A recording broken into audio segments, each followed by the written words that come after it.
السلام عليكم حبايب قلبي الحلوين، عاملين ايه؟ يا رب كلكم تكونوا بخير، وحشتوني جدا. النهارده هشارك معاكم روتين يومي كان بادئ بحال وبعدين سبحان الله اتحول بقى حاجة تانية.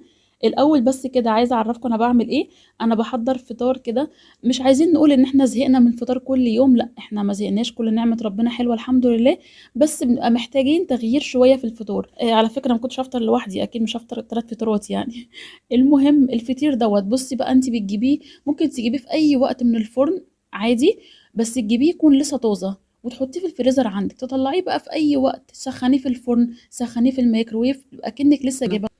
بعد الفطار بقى هدخل على اوضه الليفنج هروقها. كانت محتاجه ان هي تتروق كده وتتظبط، وكان في غسيل انا مطبقاه كده محتاجه ان هو يترص بصراحه. وده اهم حاجه في حياتنا، ان احنا نصاحب ناس او نكون حوالينا ناس بتدينا طاقه ايجابيه. الناس اللي بتشع طاقه سلبيه دي نحاول نبعد عنها. يعني اكيد كلنا في حياتنا في ناس مليانه طاقه سلبيه، فالناس دي نحاول على قد ما نقدر نبعد عنهم، ونقرب اكتر من الناس الحلوه، الناس اللي هي الفرفوشه، الناس اللي بتدي طاقه ايجابيه، الناس اللي كل كلامها ضحك وهزار. ومعنى كده ان هنقضي حياتنا كلها ضحك وهزار؟ لا، بس بيجي علينا وقت احنا عايزين نهرب من مشاكلنا، عايزين نهرب من ضغوط الحياه، عايزين نهرب من كل الحاجات اللي مضايقانا ونفصل كده شويه. ففي ناس ما عندهاش الاوبشن ده، في ناس حياتها كلها طاقه سلبيه وكلها مشاكل وعياط وزعق ونكد وحاجات كده غريبه.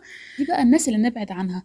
وبرضه مش معنى كلامي ان لو في واحده صاحبتك طول حياتها عادي طبيعيه، وجت في فتره مثلا عندها مشكله او عندها حاجه في حياتها صعبه، بتمر بازمه في حياتها، مش هقول بقى صاحبتي لا دي هتنكد عليا وهتديني طاقه سلبيه فانا هبعد عنها. لا، انا مش قصدي على كده خالص، انا قصدي على الناس اللي طول حياتها طاقه سلبيه.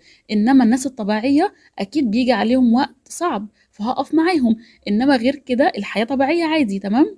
الكلام اخدنا وما قلتلكوش بقى انا عملت ايه. انا نفضت الركنه وفرشت البياضات عليها، وكنست بالمقشه عشان انا خرطوم المكنسه عندي مقطوع، وحاولت ان انا كده او اعمل له صيانه كده ما ينفعش، فقلت تمام مش مهم، دام فاتحه الشباك والتراب هيطلع من الشباك، فكنست بالمقشه.